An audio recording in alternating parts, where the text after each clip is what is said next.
everyone, my name is Hannah Smith. I'm 24 and I've been working at CACI for 3 years, and I am the future consumer. Normally we'd have a middle-aged vice president from Croydon welcoming us, but they are not the future. I'm not looking at anyone in particular there. Me, my friends and my peers and many of my colleagues are the future. In my team at CACI, 3/4 of the analysts are under the age of 30, and this is the same in most of our teams. We've been working with mobile data, banking data, machine learning, AI, and other buzzwords you've heard about for quite some time. Fundamentally, what we're doing is trying to understand people and how they behave. In a moment, Alex and Chris are going to take you through our latest thinking on the challenges of owning, managing, and operating in today's place. What they're talking about is a combination of the projects we've worked on and what our clients have told us based on the challenges and the latest technological innovations. But it's more than that, because the future of space will not be determined by the people in this room, or the stereotypical affluent elites that work in retail and property, but by me, my generation, and all the people we don't see every day. Thank you, Hannah. I'm Alex McCulloch. I'm not yet 40, but alas, a long way from 24.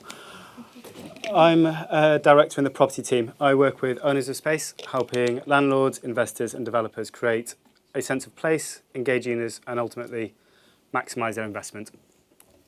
Good afternoon, everybody. My name's Chris, slightly closer to 20 than Alex. Don't be fooled by his new trendy haircut, but closer to 40 than I would like. I work with the occupiers of space, helping brands across the broader retail spectrum drive actionable insight from location intelligence. Today, we want to talk to you about space, what it is, how we use it, and what you, as owners and occupiers of space, need to do to keep people like Hannah interested.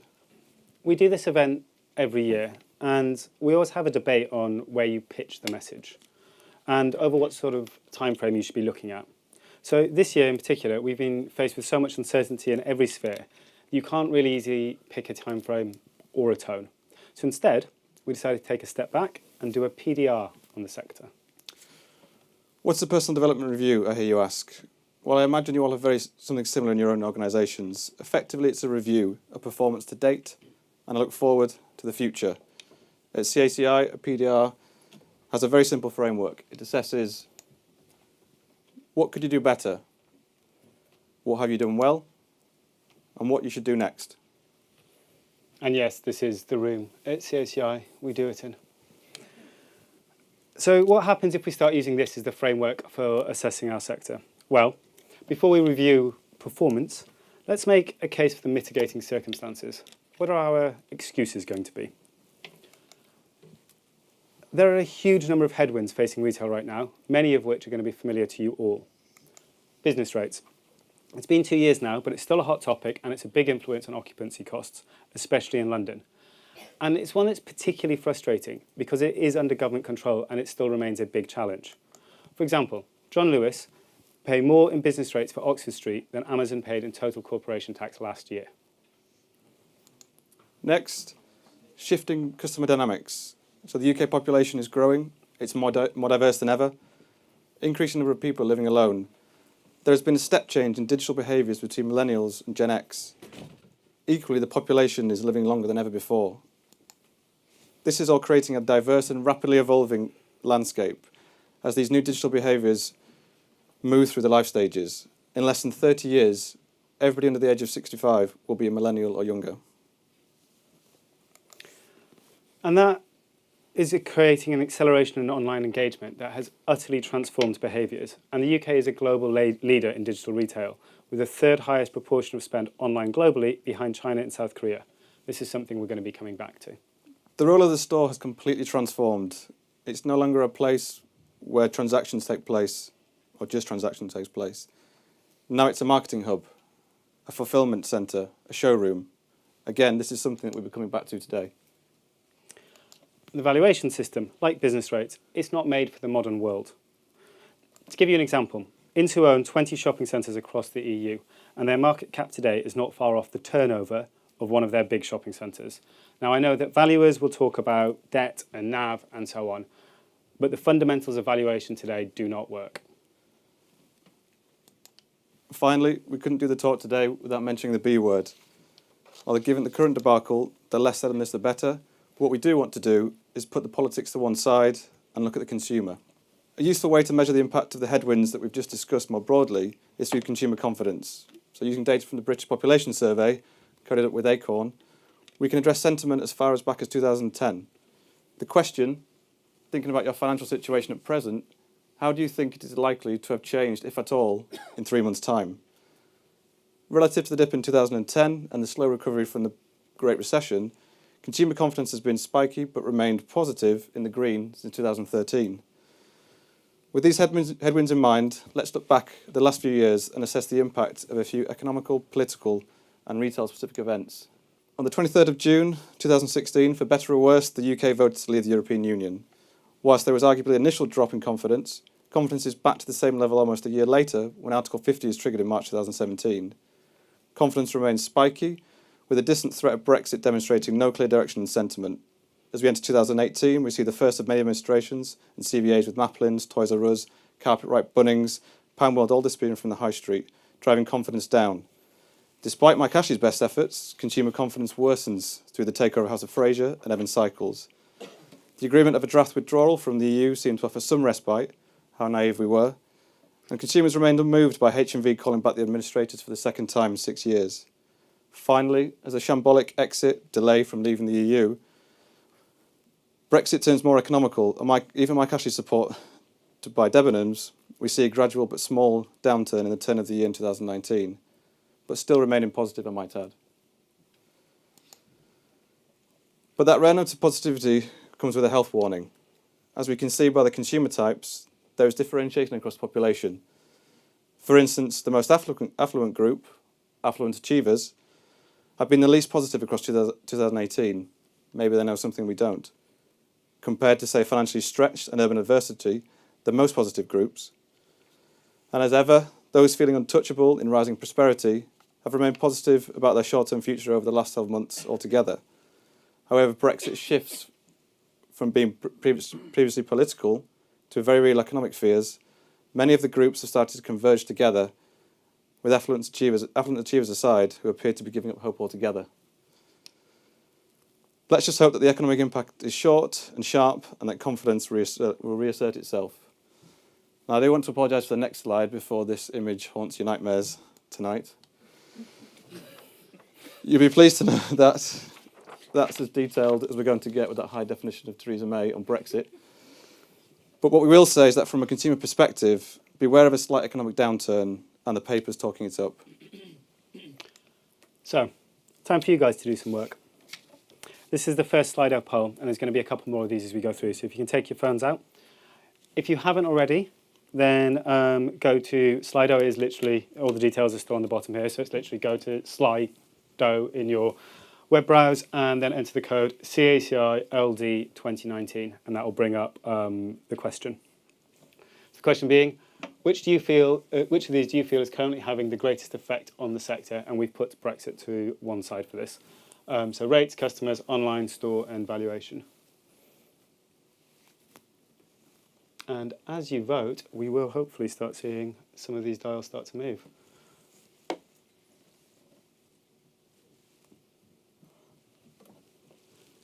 I should note, we are going to address all of these throughout the presentation as we go, but we thought it would be interesting to understand where your focus sits across all of these. And it's quite interesting. It's sitting very much between customers and online, two which are arguably quite interlinked, with rates not there. Oh, customers is streaking ahead. This is good because that is a key theme for what we're going to do, so just stick with that one, right? It makes it feel a little bit like we rigged the vote there, I think, for the rest of the presentation. Okay, let's close it there before anyone starts changing their mind and stop it. Stop it. Okay. So as I said, we're going to address all of these as we go through the presentation. But in order to do that, we need to get back to basics. So we're going to take a step back, a long way back, to the start of time. This is Amesbury. It's a small rural town in the southwest near Stonehenge that's been continually occupied for 10,000 years and is the oldest settlement in the UK. Now, it's an odd place to start when talking about the future of retail, but it's also illustrative because it represents the point of place. As a species, we are sociable. We've always come together for safety and security, to live and trade, to socialise and to bond. We naturally create communities of people with shared values, outlooks, and collective interests. And for most of human history, these communities have largely been self-sustaining, with a blend of services, uses, and functions focused on people from their local area, largely because travel, and therefore trade, was difficult. When we look at the world today and its challenges, we underestimate how far we've come and how our towns and high streets have grown organically. If you go back to when Amesbury was a mere 8,000 years old, the typical distance you could hope to travel in a day was under 20 miles. Then the Romans came along with their fancy roads, and the distance you could travel went up by about 50%. But even then, it isn't until the 1700s when we start seeing any meaningful increase in distance, and it's literally only in the last 75 years that we've progressed beyond travelling further than France in a day. So much as horses took us beyond walking, steam takes us between towns, cars between cities, planes between countries, and now between continents. So the internet today allows us to shop independence in Rio and Sydney simultaneously while sitting on a sofa in London. And that has a hugely transformative impact on place, space, and what it's for, especially in towns that were laid out hundreds of years ago. All those commercial things we used to have to go into towns for. It's not beyond imagination to think that in another 30 years, technology and human ingenuity will have removed that last mile, putting everything on your doorstep immediately, from toilet paper to takeaways to televisions. Because if you know what you want, then the internet gives you convenience, speed, and price. And it's not limited to product. Today, anything I want offline is online. Grocery, catering, household, entertainment, clothing. It's no longer the preserve of specialists and Amazon. Everything is there if I need it. And if I don't know what I'm looking for, well, there's an algorithm for that. I'm going to regret this. Amazon, Deliveroo, Spotify, Thread, Ocado. Everything is predicated on serving you more of what you want before you know you want it. I have checked that slide. Just double checking it, I'm paranoid. You skipped past the music one very quickly. With reason. We all blithely click accept cookies on every page we land on, and in doing so, we consent to the equivalent of walking into a store and handing over a history of everything you've bought and everywhere you've been, as well as a conversation you just had with your partner on that new coat. And this is served to you through an interface that you clutch close to your body, like a security blanket, and spend over 11 hours a day on, 70% of the time you have your eyes open for. If Debenhams had that access to you whenever you walk past one of their stores, do you really think they'd still be in trouble? Importantly, everything that Alex has addressed is intertwined with the changing consumer dynamic. There are signs that we have reached peak stuff. Data from the ONS shows that the amount we spend on physical products, food, electricals, and other household products has remained flat since 2011. Additionally, the proportion of household spend that goes on non-retail has been declining for the last 5 years, likely due to low interest rates and utilities remaining static. Instead, since 2015, extra spend has been pumped into services, which include streaming, catering, leisure, and other experiences. I do hate myself a little every time I say this word, but it's a good indication as why experiential retail is top of the agenda for many brands and centres. In Shopper Dimensions, which is our database of more than 750,000 customer interviews, we also see a shift in why people are visiting centres and what they think and do. So from 2014, when that ONS trend starts to accelerate, we can see that both average catering spend and catering users are rising rapidly. On top of this, we can see that frequency of visit has decreased. So that corresponds with that much reported decline in footfall. But, crucially, Net Promoter Score is up 30%. People are not visiting centres less because they don't like them or because we are unsatisfied when we go.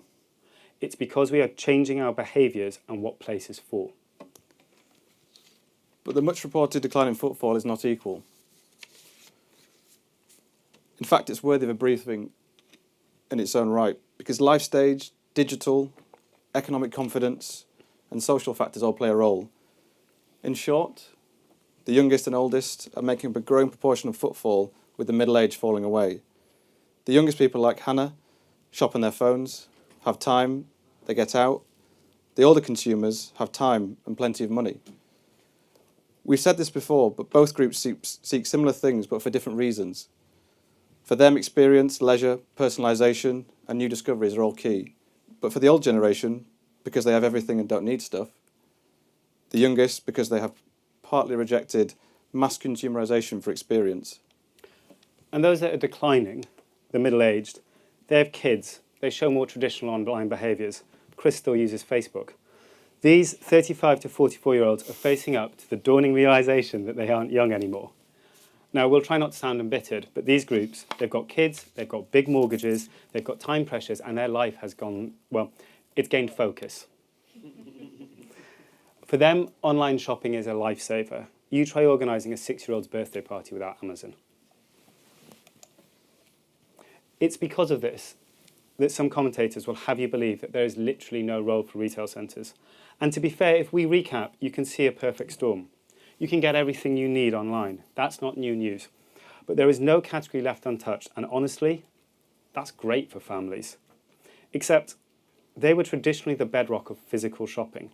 Many of those failing retailers targeted that Middle England, middle-aged group of people for whom online is cheaper, faster, and more convenient. As shoppers, we've all shifted our behaviours with the rejection of stuff in favour of experience and maximum convergence. But the institutes that govern our high streets have not kept up with this. Valuations, business rates, lease structures, these are all outdated and no longer fit for purpose. The Tenancy Act is older than most of the people in this room. And this rate of change is accelerating, and our high streets and towns were laid out hundreds of years ago. They're no longer fit for purpose. Even most of our regional malls are over 25 years old. Retail design has not caught up with consumer behaviour. Still waiting for you to accept that friendship request, Alex. So, a pretty compelling case. The next question is one we've actually covered a number of times, even last time the retail briefing, but I think given where we've come over the last 12 months, it's worth revisiting again. The question, is the high street retail centre dead? No, it's fine. No, but it needs some tweaking. No, but there needs to be a total overhaul. Yes.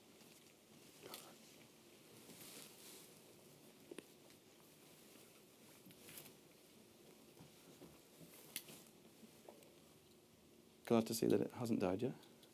You know there's going to be someone who says yes. Yeah. Freddie, put your phone away.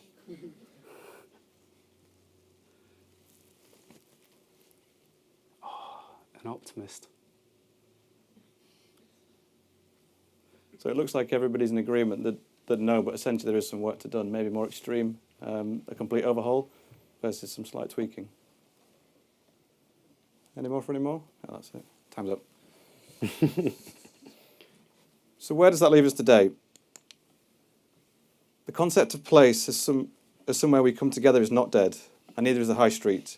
And anyone claiming it is, like it doesn't understand the consumer or is selling something digital. Using our anonymous mobile location data, we can explore leads over 24 hours. We can see that people are using place, there is a centre, they are coming together. Don't tell me they're sitting on their sofa getting everything delivered to them. They're coming in, they are using location, they're here to live, to work and play. The role of the high street is transformed. People are there, the question is, why? Because the fundamentals of successful centres of the past, today and future are similar. It's how they manifest themselves that's different. Today it's a shift from functional interactions to engaging experiences. This is impacting our high street, which was largely zoned and planned for in a pre-internet era. So we have masses of retail, a legacy of the consumer boom in the late 90s and noughties, and that has left the high street overspaced for retail. We believe there's 17% too much retail space in England and Wales, but this is not evenly distributed. About half of centres are overspaced. They have too much retail space for the demand that's there, and typically it's the smaller, more average centres that lack a clear identity and are in the shadow of a big dominant centre. A little over a quarter are balanced. The retail provision is in line with demand. These centres are often the biggest ones which have a clear proposition and dominate their catchment either through scale or isolation. And finally, there's almost a quarter of the centres in the UK that don't have enough retail.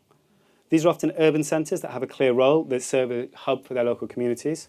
Conversely, in this pot is also some of the largest shopping parks and also large outlet centres.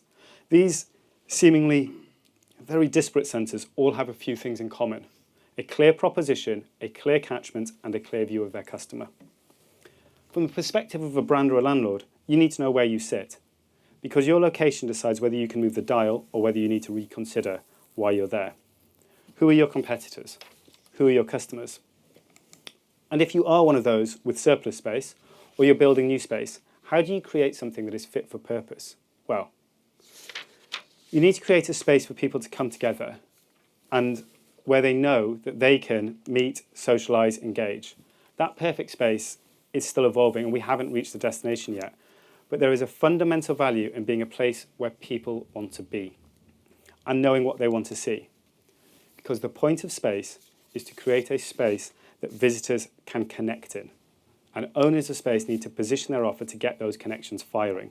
Occupiers, be it retail, services, council, resi, offices, need to understand these visits and their motivation and connect their brand to them. This is why understanding the consumer in location is key, and why we spent the last year rebuilding our retail model to unlock much deeper, more nuanced insight than just a ranking of retail destinations. Retail property has not changed much over the years. Everyone involved needs to know how a store is performing. Retailers need to know whether a site is pulling its weight. Landlords whether the rent is affordable. And property owners whether it adds value to the location. 15 years ago, these were simple questions to answer. Sales were sales. That's no longer the case. The blurring of physical and digital channels and the new ways that digital can enhance physical interaction means that centres and occupiers will need a greater level of insight into their visitors than ever before. In order to create engaging experiences for shoppers and citizens, those that own and occupy space must have a clear understanding of the location dynamics across every location they operate.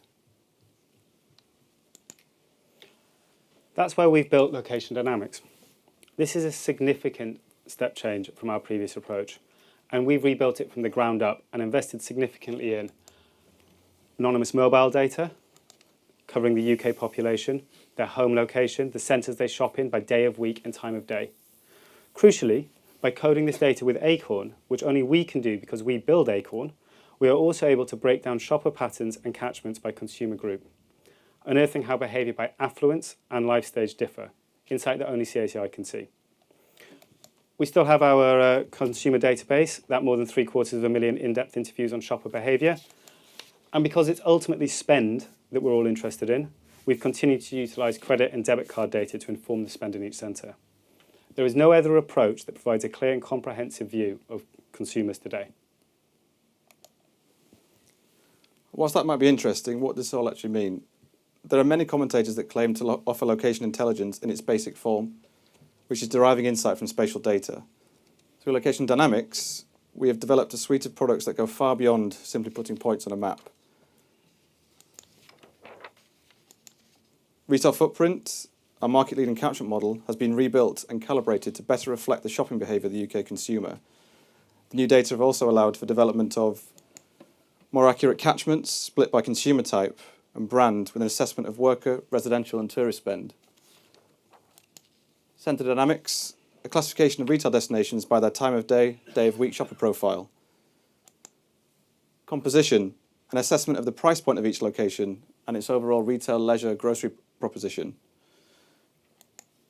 Pitch, the locations on the high street with the greatest footfall and visibility.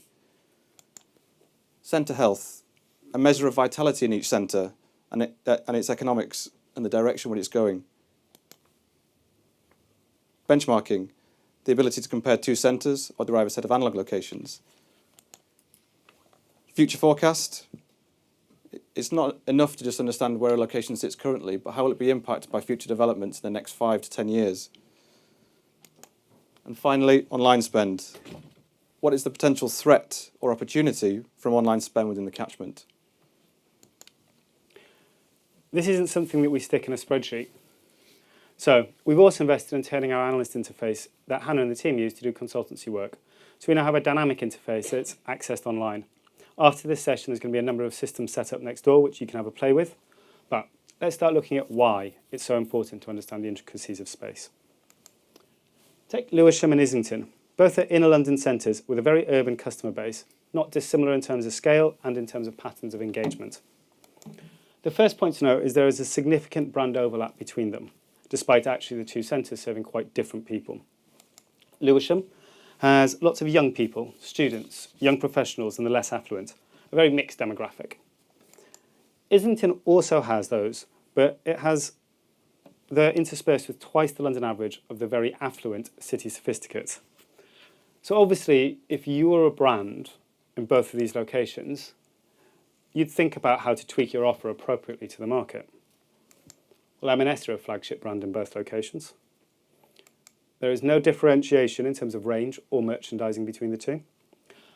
Both stores have the same idiosyncratic approach of putting their gifting, cosmetics and lingerie adjacent to the food hall for when you just really need to grab it all into one basket.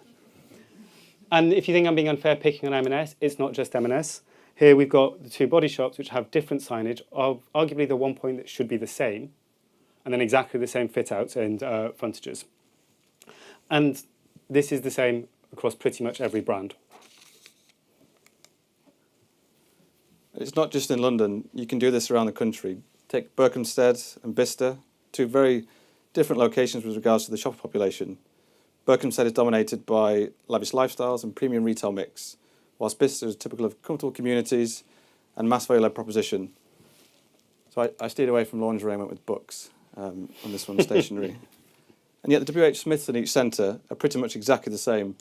The blue carpets. Oh, the blue carpets. High racking and a jumble sale of books and stationery. Even the main commonality between the locations, which is presence of young families, is completely ignored in both locations. So that takes us to our next slide out. On average, how many store formats does a large retailer have? 3, 7, 10, infinite. Let's wait for Bob to get in. If while you're doing that, if anyone who is sitting on the floor on that side wants to come over to this side, there are seats available. We won't judge.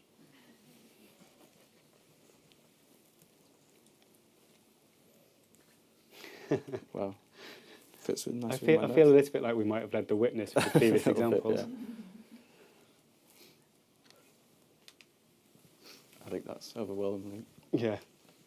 dominant on 3. So the answer should be infinite in terms of what we think, but the reality is a depressing 3 or 4, typically, depending on the sector. We're not saying that you need a unique format for every single different store. Operationally, that's unachievable. But put the local customer at the heart of it. We do this for a lot of brands. It's one of our key business areas, and we always come back to the point that a store, restaurant, QSR is a matrix, not a list. It's unique to the brand, place, consumer behaviour. It can even change throughout the year, depending on whether you reflect peak or non-peak trading periods. We need to stop talking about stores in the traditional manner. Small, medium, large, high street, retail park, shopping centre. It varies by customer and needs to recognise why the shopper is there and what they want. When we do this, we can end up with infinite formats, each a small tweak to reflect the consumer and their use. A store has multiple roles that stretch beyond the needs of the property team, and every store should be a blend of those. Now, this is a very real problem. The concept of clone towns has been around for years, but the issue is as much that of clone stores. When we look at location dynamics, we can see that 75% of UK high streets have the same brand profile. If a store does not connect to a shopper and their needs, they will not use it and they'll go elsewhere, online, to a rival, to a different location. To link back to our PDR, this is most definitely could do better. But it's very easy to throw bricks. Let's look at what we've done well. What does good look like? Well, good knows and reflects who the customer is, how they behave, why they visit, where they live, work and play.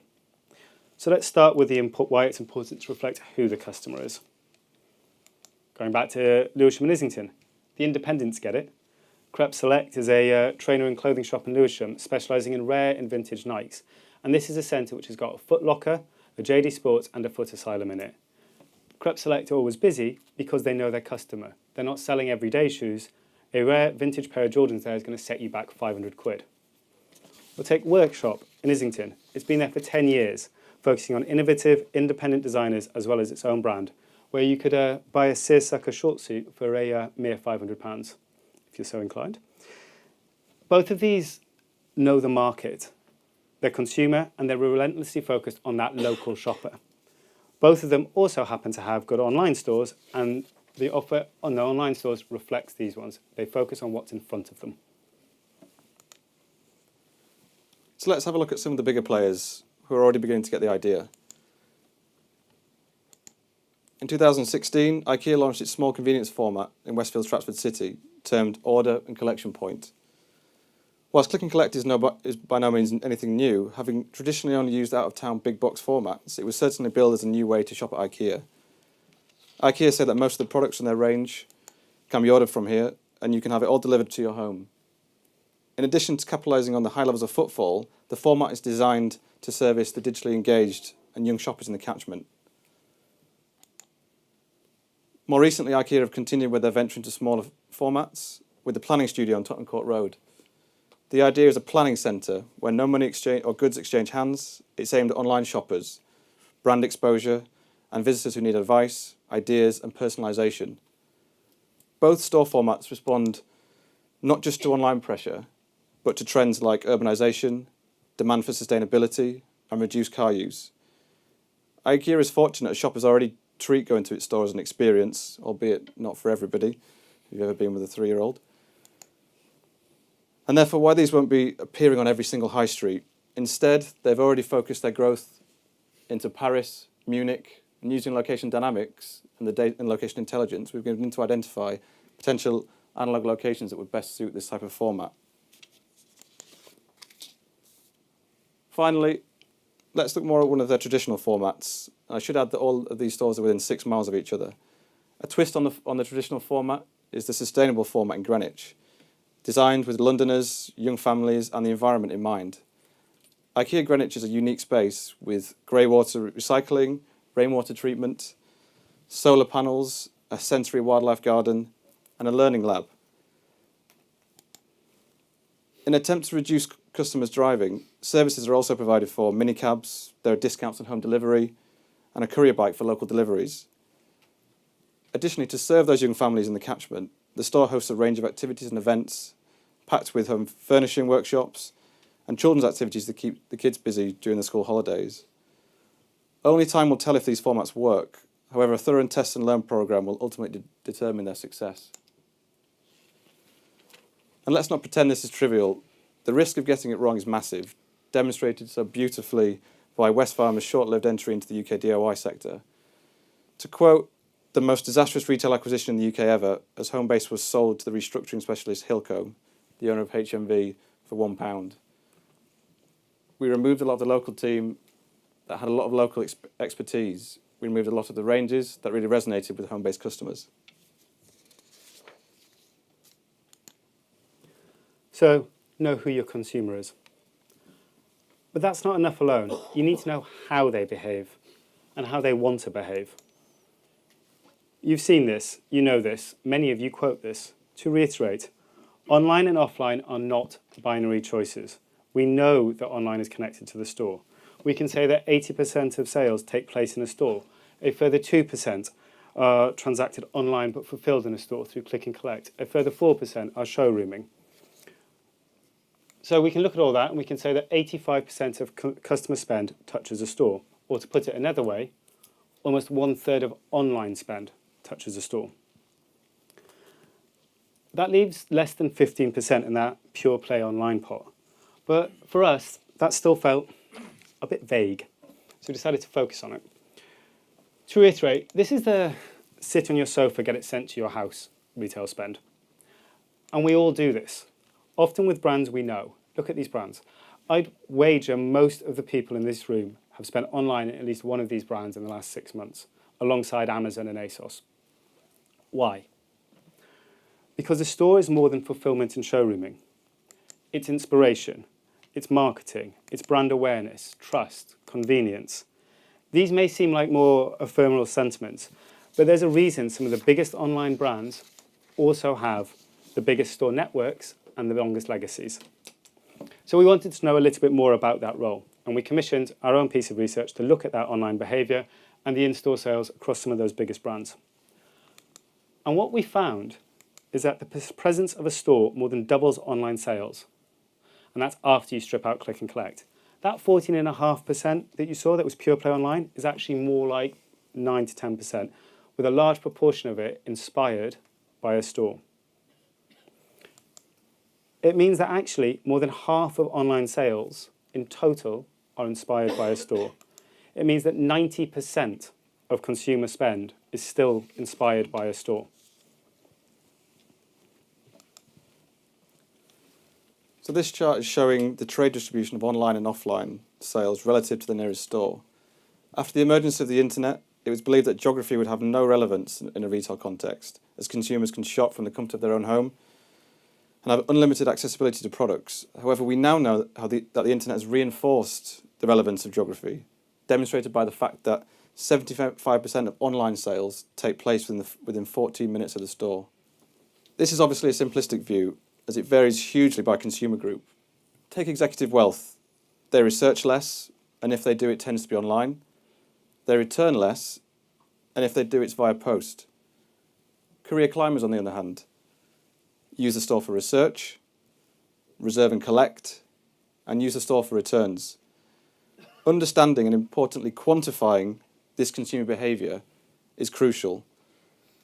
If the competition of footfall on the high street is changing and people want different things from their shopping experience, unpicking this will be crucial for retailers to help increase conversion and maximise ROI across their estate.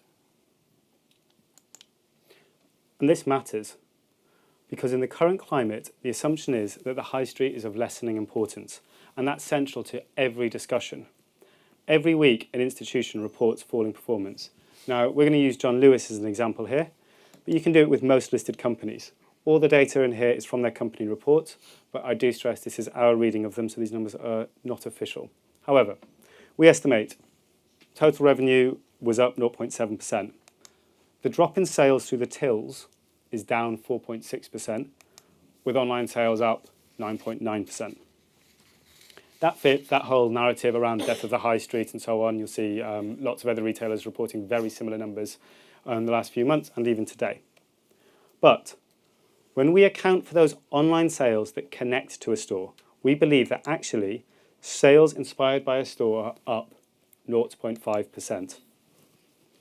And that's why someone like John Lewis is still investing in their store network. Westfield London recently opening, new digital formats rolling out, and putting John Lewis iPads into more and more Waitroses. So that's, oh, sorry, my mistake. So what I wanted to do here was put another question to you guys, and it's a very stark one. There's only two possible answers on this. Have any of you, in your capacity either as retailers or landlords, actually signed or seen a lease that reflects that dynamic?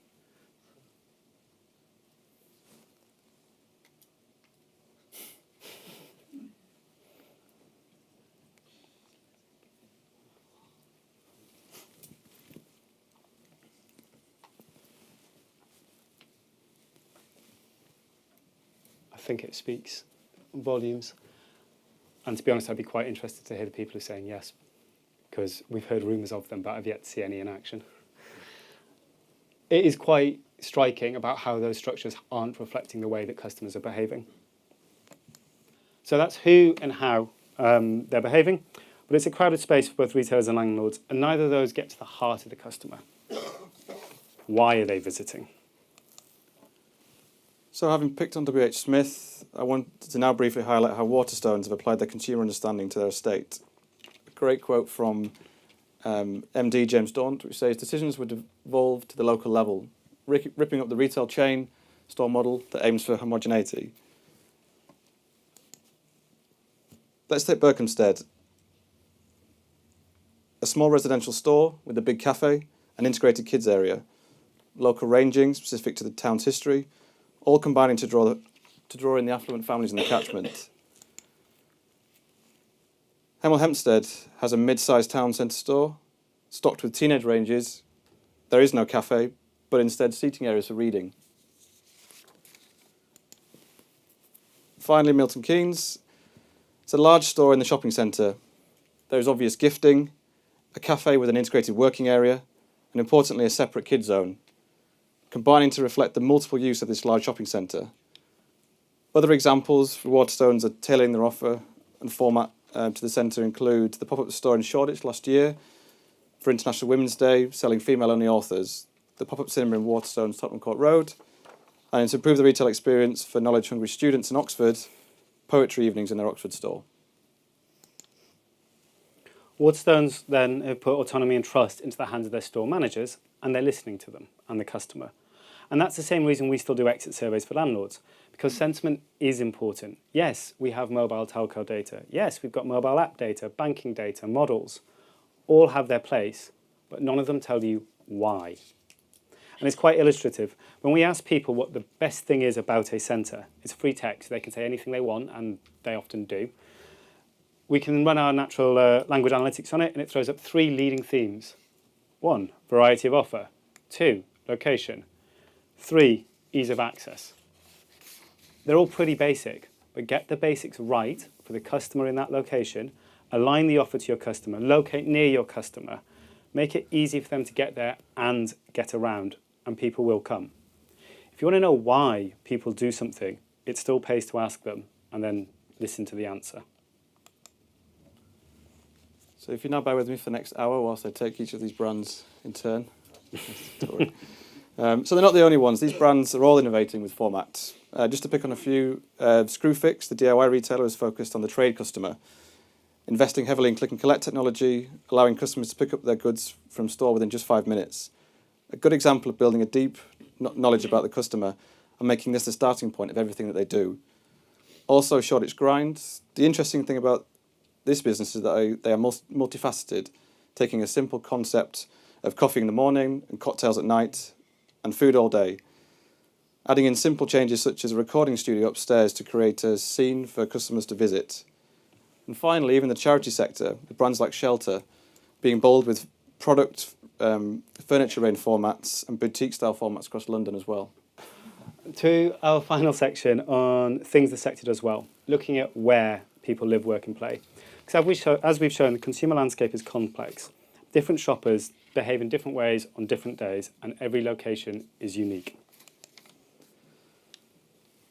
So last year we used innovation centres by Dyson and futuristic car vending machines in China. This year I thought the best way to address our final point was through the medium of a sausage roll. Greggs recently released their new vegan sausage roll in response to a growing number of the UK becoming more conscious about what they eat and adopting a vegan lifestyle. This has reportedly been very successful and expected to be rolled out nationally across the UK. However, you could argue whether this is entirely necessary, and a more focused approach targeting those consumers that are most likely to engage with this product will be more effective. So let's take Leeds again, somewhere where Greggs have a number of different shops. By using demographically coded mobile location data, we can begin to add some socio-demographic context, which has previously gone unseen from outdated footfall counters. As we roll through 24 hours in the city centre, we can begin to see where the different consumer groups live, work and shop. Using TGI survey data, we know that city sophisticates, career climbers and student life are most likely to engage with a vegan lifestyle. This is somewhat different to Greggs' existing consumer group.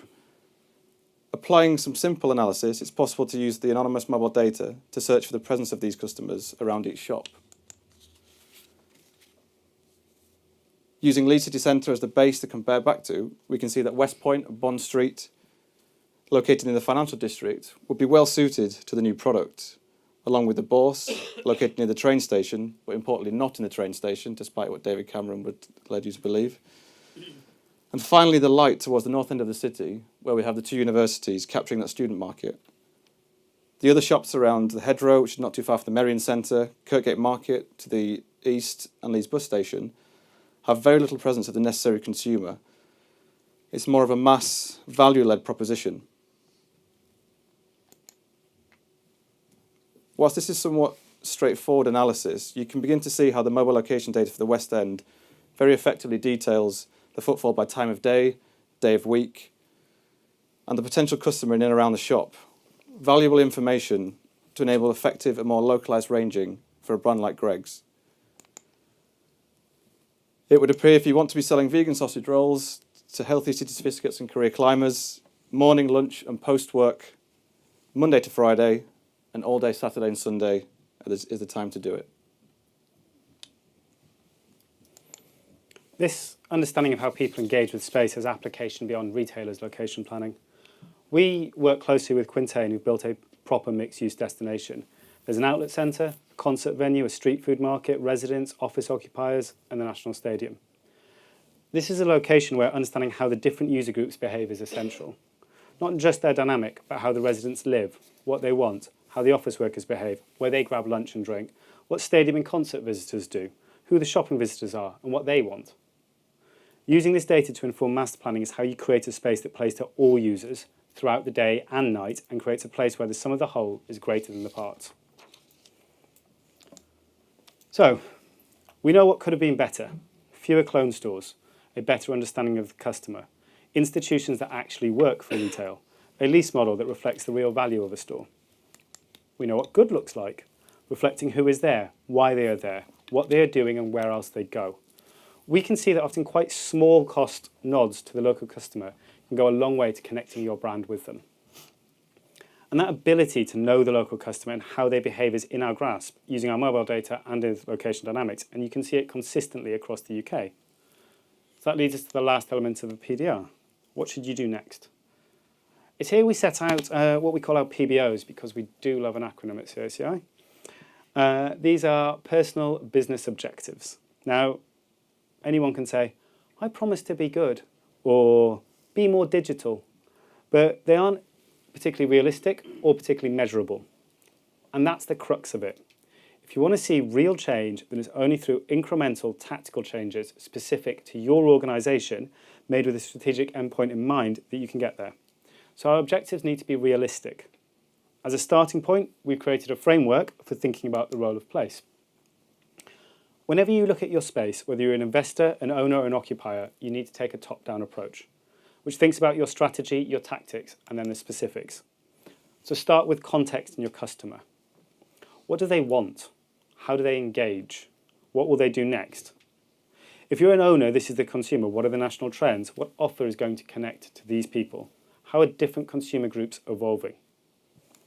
Then look at place. What's going on there? Is it a daytime or nighttime economy? How does it engage with competing locations? What is the behaviour of visitors within that place? Is it somewhere that exec wealth come to on a weekend lunchtime? These are things that we can find out. Then look at the store or the space. How does your brand fit in that location and your customer? Is it going to change and alter the profile and the behaviour of the visitor? What's the online dynamic of the store and the shopper going to look like? Running through all these elements is the customer and place and how the two interact. But I'll admit, this is still a very CACI-centric view of the world. So how do you actually start to put it into practice in your organisations? So deriving intelligence from location is no longer the best kept secret for location planners and those working in property. Today, as we move into a world of ever-increasing volumes of data and connected smart cities, the application and realised benefits can be reaped by all aspects of a business, and that's across all sectors. So taking a few key areas, we're putting customer and place at the heart of everything. We start with property and the estates teams. It's the obvious one, as location intelligence helps inform format, size, space planning, and the effect of competition or potentially complementary brands in influencing performance. Operations, so to take the Greggs example, location dynamics can inform ranging, staffing, what drives conversion, and demand forecasting for new locations. The marketing teams make it personal, tailor messaging to the demographics of the catchment, and link this into an integrated marketing platform. Customer insight. If the space race is over, the focus must shift to increasing customer acquisition, retention, and general insight to better improve the journey and experience. Finance can be supported through sales forecasting, along with P&L assessments, quantifying the online halo effect, as Alex demonstrated, sensitivity analysis, cannibalization and trade transfer. And this is not to mention supply chain, as with more local ranges, more diverse formats, supply chains need to be optimized to improve fulfillment and delivery of the last mile. What's most important, though, is that these stakeholders are brought together. An example we see at the moment on the high streets, the number of store closures. The property team and finance can use a model to understand whether those customers are likely to come back into newer stores in the estate. the marketing teams can get involved to drive local marketing to determine actually these customers are at risk of going to our competitors. We'll push them through to online. The physical and digital spaces are intertwining now, and it's important that all these departments work together, understanding customer and place to drive return on investment for the business. And if you're an owner, well, our experience is that your challenges are often more external than internal. It's managing relationships with investors, with retailers, and connecting with your customers and potential customers. Across all of these, you need to understand what your centre stands for, how it's used, and then play to your strengths. So in asset management, get all your data streams and asset teams feeding into a single view of performance so you're making informed decisions. Focus facilities investment and prioritise budget. Inform your 1 year, 3 year, 5 year plan with provable data. Target leasing to talk to brands that drive increased spend and frequency, who unlock new customers and offset competitor activity, and know when a deal is the right deal, not just a deal. For the on-site team, use mobile data to spot issues before they blow up. Understand not just footfall, but who drives footfall and when. Manage retail relationships with objective data and preempt challenges from occupiers. From a marketing perspective, use banking, mobile, online survey data to understand the customer and where they live, but also the headroom. What is there still to go for? Objectively measure ROI on campaigns and focus activity on the right customer and the right footfall. The insight team should be at the heart of all decisions, seeing the whole of the asset and portfolio. And every data point should have acorn and geography woven through it. Footfall, sales, car park usage, gift card. Know how they flex with geography and customer over time, and then disseminate it with focus to the rest of the business. Investment, divestment. When do you sell or buy? How do you position an asset to maximise its strengths, or look over the garden fence to see how a potential acquisition is actually performing? When do you invest and expand and know the return and who will drive it? All of these must have customer at the heart of the decision-making process and influencing outcomes. But data also needs to be relevant. There's a lot of new data out there, so focus on what your actions will be. Always ask, so what? What next? And pick the right tool for the job, be it mobile, banking, survey, or models. So, how do you wrap all this up? Well,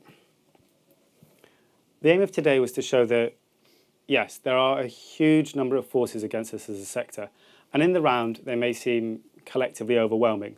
But when you break them down, it's entirely possible to navigate between them and to be successful. Retail is a long way from dead. It's transformed so fast that the institutions that govern it can't keep up, and that's creating headaches for everyone. But what should be dead is this focus on channel. Physical space is essential for growth. The physical location that a transaction takes place in should not be our primary focus. The one advantage that all these new digital behaviours that we've all got is that we actually have a deeper insight into the customer and their behaviour with numerous new data sources. So managing and understanding those becomes a huge challenge, which is why we started looking at building location dynamics to help unlock those for you. To understand the customer, grow and succeed, you need more than just a data point. You need context. We work with landlords, we work with retailers to understand their businesses, to apply our vast armoury of tools to unlock potential and tackle your specific issues, be that with mobile data, spend data, surveys, or model data. At the heart of everything we do is understanding customer and place, and at the heart of everything you do is the same.